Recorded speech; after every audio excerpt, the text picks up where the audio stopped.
দানের রক্ত, সেই দানের রক্ত তো বিক্রি করা যায় না। দেশের আইনে রক্ত বিক্রির কোনো রকম সংস্থানই নেই। কেবল রক্ত প্রক্রিয়াকরণের জন্য নেওয়া যায় প্রসেসিং ফিটুকু। কিন্তু এই নিয়মের পরোয়া না করে ভয়ঙ্কর এক রক্তচোষা অর্থনীতি চলছে এই বাংলা জুড়ে। রক্তের প্রয়োজন হলে বেশিরভাগটাই যোগান দিতে হয় সরকারি ব্লাড ব্যাংকে, অথচ বেসরকারি ব্লাড ব্যাংকগুলোই বেশিরভাগ রক্তদান শিবিরগুলো চালায়। সেই রক্তই বেচে কামায় কোটি কোটি টাকা। দেখুন সেই রক্তচোষা অর্থনীতি কিভাবে কাজ করে। নিউজ 18 বাংলার এক্সক্লুসিভ।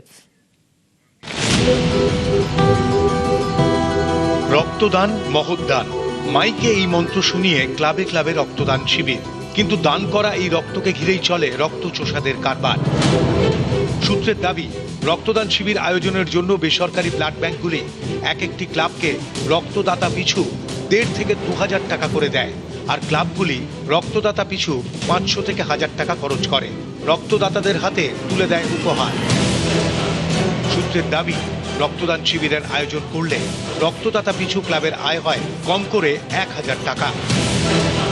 এবার দেখুন আমার আপনার রক্ত নিয়ে ব্লাড ব্যাংকগুলি কি করে। রক্তের উপাদানগুলিকে আলাদা করা হয়। রক্ত থেকে পাওয়া যায় প্লাজমা, প্লেটলেট, পড়ে থাকে পিআরবিসি অর্থাৎ রক্ত। রক্তের প্রতিটি উপাদানের কাজ আলাদা। যেমন প্লাজমা পুড়ে যাওয়া রোগীর চিকিৎসায় লাগে, বিভিন্ন ওষুধ তৈরিতে কাজে লাগে। প্লেটলেট রক্ত জমাট বাঁধাতে কাজে লাগে। ডেঙ্গি আক্রান্তদের অনেক সময় প্লেটলেট লাগে, তখন তাকে রক্ত দেওয়ার মতো করে প্লেটলেট দিতে হয়। প্লাজমা, প্লেটলেট বের করে নেওয়ার পর পড়ে থাকে পিআরবিসি, এক কথায় রক্ত, যা রোগীর শরীরে দেওয়া হয়। সূত্রের দাবি, দান করা রক্তের এই 3টি উপাদানই বিক্রি করে মুনাফা লোটে রক্তচোষা বেসরকারি ব্লাড ব্যাংকের একাংশ। জীবনদায়ী রক্তের এই কালোবাজারে সবকিছুরই রেট চার্ট আছে। প্রথমেই ধরা যাক প্লাজমার কথা। 1 প্যাকেট রক্ত থেকে 200 মিলিলিটার প্লাজমা পাওয়া যায়, অর্থাৎ 5 প্যাকেট রক্ত থেকে 1 লিটার প্লাজমা পাওয়া যায়। সূত্রের দাবি, 1 লিটার প্লাজমা বিক্রি করা হয় 6000 টাকায়। 1 প্যাকেট রক্ত বিক্রি করে বেসরকারি ব্লাড ব্যাংকগুলি কামায় 1100 টাকা। এই হিসেবে 5 প্যাকেট রক্ত বিক্রি করে কামায় 5500 টাকা। 1 প্যাকেট রক্ত থেকে 1 ইউনিট প্লেটলেট পাওয়া যায়। 1 ইউনিট প্লেটলেট বিক্রি হয় 400 টাকায়, অর্থাৎ 5 ইউনিট প্লেটলেট বিক্রি করে মেলে 2000 টাকা। তাহলে বিষয়টা কি দাঁড়ালো? আসুন এবার ভালো করে বুঝে নেওয়া যাক এক একটি রক্তদান শিবির থেকে কত টাকা রোজগার করেন এই রক্তচোষারা। সূত্রের দাবি, 5 প্যাকেট রক্ত থেকে একটি বেসরকারি ব্লাড ব্যাংক আয় করে প্লাজমা বেচে 6000 টাকা, রক্ত বেচে 5500 টাকা, প্লেটলেট বেচে 2000 টাকা, অর্থাৎ মোট 13500 টাকা। লাভের গুড় বেশ ভালোই মিষ্টি, কারণ 5 লিটার রক্ত বেচে বেসরকারি ব্লাড ব্যাংকের আয় 13500 টাকা। 5 লিটার রক্তের জন্য ক্লাবকে খুব বেশি হলে 10,000 টাকা দিতে হয়, অর্থাৎ 5 লিটার রক্ত বেচে বেসরকারি ব্লাড ব্যাংক লাভ করে 3500 টাকা। এই লাভের করি শুধুমাত্র বেসরকারি ব্লাড ব্যাংকগুলির ঘরেই ঢোকে না, রক্তদান শিবির করে লাভের গুড় খায় ক্লাবগুলো। রক্তদান শিবির আয়োজনের জন্য বেসরকারি ব্লাড ব্যাংকগুলি এক একটি ক্লাবকে রক্তদাতা পিছু প্রায় 2000 টাকা করে দেয়, আর ক্লাবগুলি রক্তদাতা পিছু 500 থেকে 1000 টাকা খরচ করে রক্তদাতাদের উপহার দিতে। এই হিসেবে রক্তদান শিবিরের আয়োজন করলে রক্তদাতা পিছু ক্লাবের আয় হয় 1000 টাকা, অর্থাৎ 100 জন রক্তদান করলে ক্লাবের লাভ প্রায় 1 লক্ষ টাকা। দান করা রক্ত বেচে কোটি কোটি টাকা কামায় বেসরকারি ব্লাড ব্যাংক, আর রক্তের চাহিদা মেটাতে গিয়ে চাপে পড়ে সরকারি ব্লাড ব্যাংক। সূত্রের দাবি, ক্লাবকে বেশি টাকা দেয় বলেই বেসরকারি ব্লাড ব্যাংকগুলি বেশি রক্তদান শিবির করতে পারে। 80% রক্তদান শিবির করে বেসরকারি ব্লাড ব্যাংক, মাত্র 20% করে সরকারি ব্লাড ব্যাংক। অথচ রক্তের দরকার হলে মাত্র 20% মানুষ বেসরকারি ব্লাড ব্যাংকে যান, বাকি 80%ই সরকারি ব্লাড ব্যাংকে যান। এভাবেই এ রাজ্যে চলে রক্তচোষা অর্থনীতি। নিউজ 18 বাংলা। আর রক্ত পাচার কাণ্ডে স্বাস্থ্য দপ্তরের তরফ থেকে রিপোর্ট তলব। স্বাস্থ্য দপ্তরের রিপোর্ট তলব এনবিটিসির, রিপোর্ট তলব জাতীয় রক্ত সঞ্চালন পরিষদের। ভিন রাজ্যে রক্ত প্লাজমা পাচারের অভিযোগ। রক্ত পাচার কাণ্ডে স্বাস্থ্য দপ্তরের রিপোর্ট তলব আরো বিস্তারিত এই বিষয়ে জানাতে পারবে বিশ্বজিৎ, রয়েছে আমার সঙ্গে। বিশ্বজিৎ, দেখো, এনবিটিসি তারা রিপোর্ট তলব করেছে এবং জাতীয় যে তারা রিপোর্ট তলব করেছে রাজ্য থেকে। এর আগেই আমরা জানি যে রাজ্য থেকে এই যে বিভিন্ন প্রাইভেট যে সমস্ত ব্লাড ব্যাংক, বেসরকারি ব্লাড ব্যাংকের থেকে এই দুর্নীতি হয়েছে, আর্থিক দুর্নীতির এই তথ্য সেটা সেন্ট্রালে পাঠানো হয় এবং তারপর সেই আধিকারিকদের কাছ থেকে সেই রিপোর্ট পাওয়ার পর এই প্লাজমা এবং লোহিত রক্ত কণিকা কোথায় বিক্রি করা হয়েছিল, কালোবাজারি কোথায় করা হয়েছিল চড়া দামে, সেই সমস্ত তথ্যই প্লাজমা সহ রক্ত কণিকা সমস্ত বিষয়গুলোই 7 দিনের মধ্যে পুঙ্খানুপুঙ্খ তথ্য চেয়ে পাঠানো হয়েছে। অর্থাৎ জাতীয় ভাবে যে এর গুরুত্ব কতটা, অর্থাৎ রাজ্যে যে দুর্নীতি হয়েছে গত 6 মাসের যে তথ্য সামনে এসেছে, সেই তথ্যে যে দুর্নীতি হয়েছে সেই বিষয়টাই এবার কেন্দ্রীয়ভাবে যে গুরুত্ব দিয়ে দেখা হচ্ছে এই রিপোর্ট তলবের মাধ্যমে, সেটাই সামনে এলো। বেশ।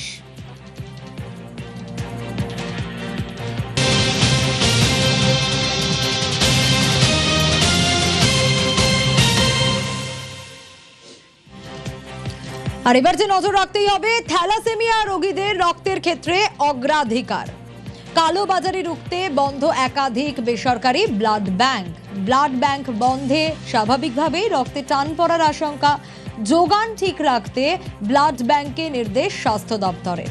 কি নির্দেশ দেওয়া হয়েছে? থ্যালাসেমিয়া রোগীদের রক্তের যোগানের নির্দেশ দেওয়া হয়েছে। নির্দিষ্ট গ্রুপের রক্ত না থাকলে কাউন্সিলকে জানাতে নির্দেশ।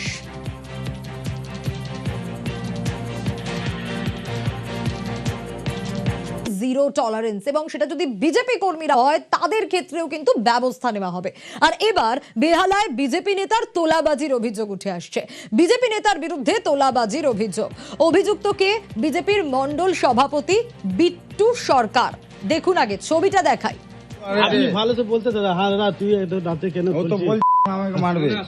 আপনি প্রথমে কি বলেছেন? আমি কি বললাম ভাই, এত রাত্রে এখানে কেন মদ খেয়ে বন্ধ করে? এটাই তো বললাম। এটা বলে যাকে খুশি বলো, আমার নামটা বলে। ভিডিওটা যাকে খুশি বলো, আমার নামটা বল। ভিডিও করলে কি হবে? না কেন ভিডিও করব? ফোন ভেঙে দাও। হ্যালো, গালাগালি বলো দিতে, গালাগালি বললো এখনই দিয়েছে গালাগালি। বাঙালি আর অবাঙালি করছিস তো? বাঙালি আর অবাঙালি করছিস তো? কতক্ষণ ধরে কতক্ষণ থাকবে? তুই মান না। রাত্রি 1:30 2টো আপনি আড়াইটে। ভালো তো বলতে দাদা, হ্যাঁ দাদা তুই তুই মান না। রাত্রি 1:30 2টো আড়াইটে। আপনি ভালো তো বলতে দাদা, হ্যাঁ দাদা তুই রাতে কেন ও তো বল আমাকে মারবে। আপনি প্রথমে কি বলেছেন? আমি কি বললাম ভাই, এত রাত্রে? রাজীব নস্কর প্রতিনিধি রয়েছেন আমার সঙ্গে। রাজীব, যে ছবি আমরা দেখতে পাচ্ছি বারবার, যেখানে বিজেপি নেতৃত্ব বলছেন যে কোনোভাবেই এই সব তোলাবাজি বরদাস্ত করা হবে না, ব্যবস্থা নেওয়া হবে, তারপরেও এই বিজেপির মণ্ডল সভাপতি বিট্টু সরকার রীতিমতো তোলাবাজি করছেন, তোলা দাবি করছেন, প্রতিবাদ করায় আবার বিজেপি কর্মীদের মারধর করেছেন, এই অভিযোগও রয়েছে।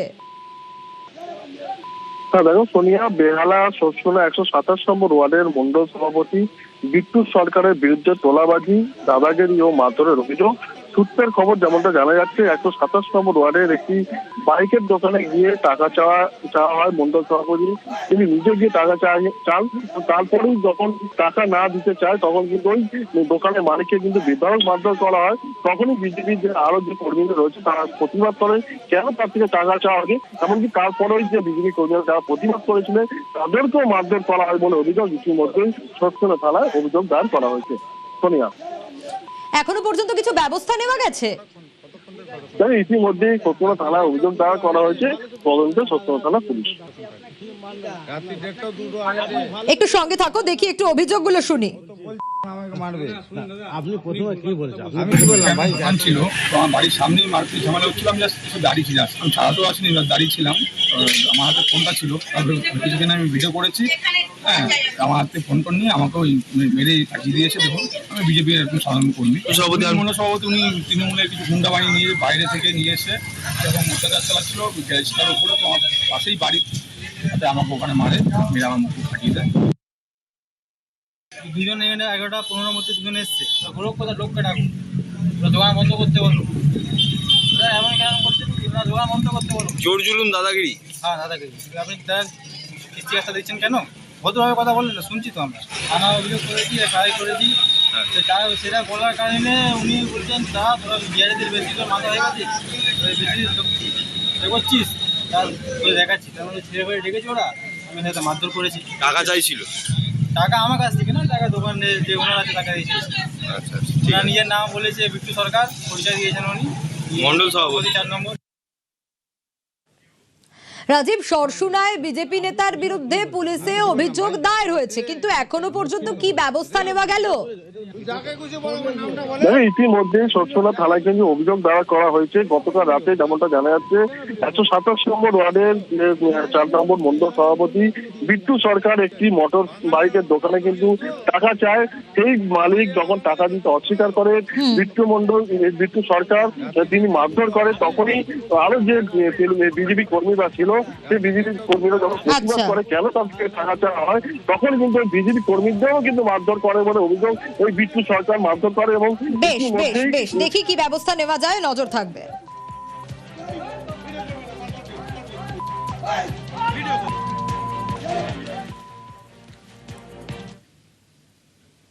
ঠিক যে কথা বলছিলাম যে বিজেপিকে বিশুদ্ধ রাখতে বিজেপি নেতৃত্ব কিন্তু মরিয়া। আবারও তাই দলের কর্মীদের কড়া বার্তা শ্রমিক ভট্টাচার্যের। নিচু তলায় বিচ্যুতি দেখলেই অ্যাকশন, কড়া বার্তা বিজেপি রাজ্য সভাপতির। রাজ্যবাসী জামা বদলের জন্য ভোট দেননি, জামার ভিতরের মানুষের বদলের জন্য ভোট দিয়েছেন বলছেন শ্রমিক ভট্টাচার্য।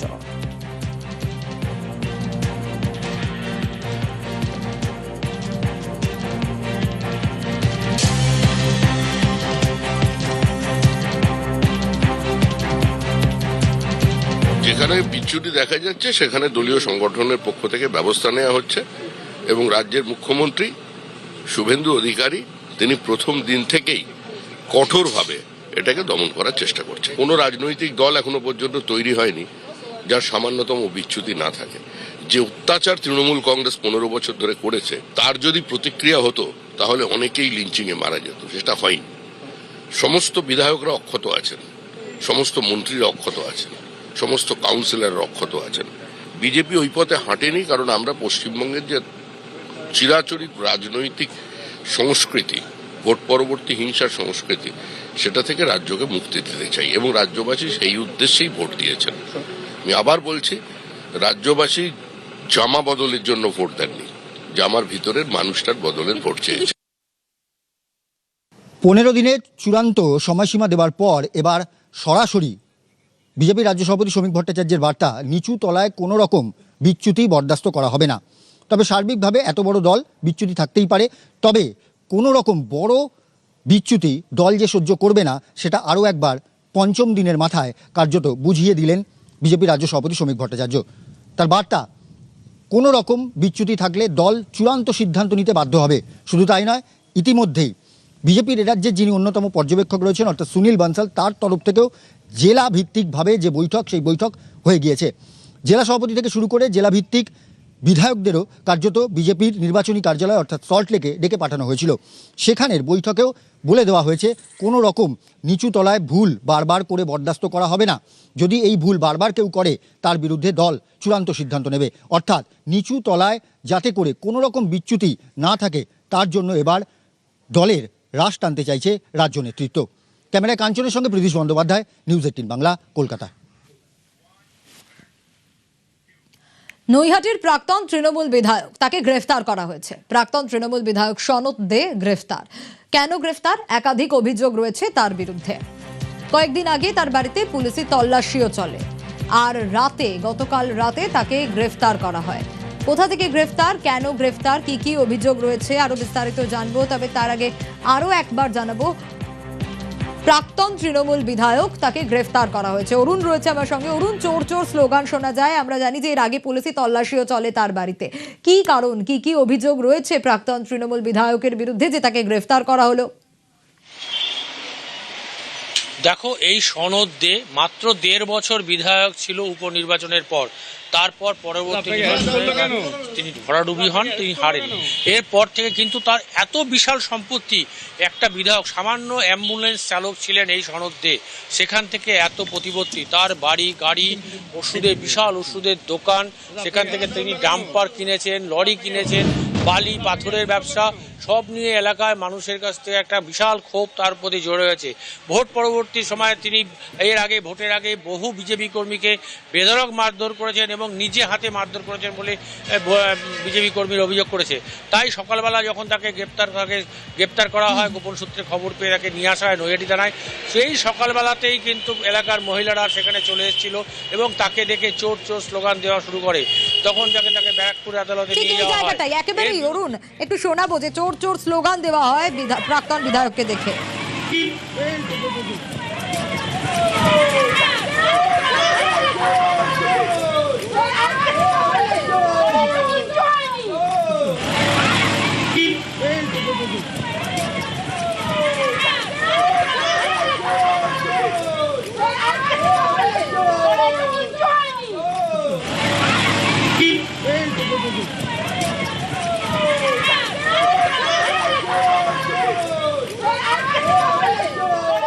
তৃণমূলের বিধায়ক হিসাবে কম ওকে একটা তোলাবাজ, অত্যাচারী, গুন্ডা, মানুষের সম্পত্তি লুট করা এর হিসাবে মানুষ ওকে বেশি জানতো। বাই ইলেকশনে জিতেছিল সেই দিনই জগদ্দল থানার সামনে একজন বিজেপি কর্মীকে খুন হয়েছে। সনদ দিয়ে একটা অ্যাবসলিউট ক্রিমিনাল আমাদের মহিলা মোর্চা কর্মীদের বাড়ি লুটপাট করিয়েছিল, তার বাড়ি পাশে যারা থাকতো বোম মারিয়েছিল।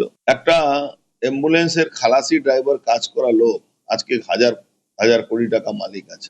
অভিষেক ব্যানার্জি যেরকম উইদাউট ইনভেস্টমেন্টে বিজনেস করতো, সেরকম ওরও উইদাউট ইনভেস্টমেন্টে বিজনেস ছিল। ওখানে বাস টার্মিনাস একটা হয়েছিল, সেই বাস টার্মিনাসের মধ্যেই ওর পাথরবালি ব্যবসা চলত। শুধু চোর চোর বললে ওর বিজেপি কর্মীদের শান্তি পাবে না, আমি যতটুকু বুঝি। ওর সঠিক ওষুধ দেওয়া দরকার আছে।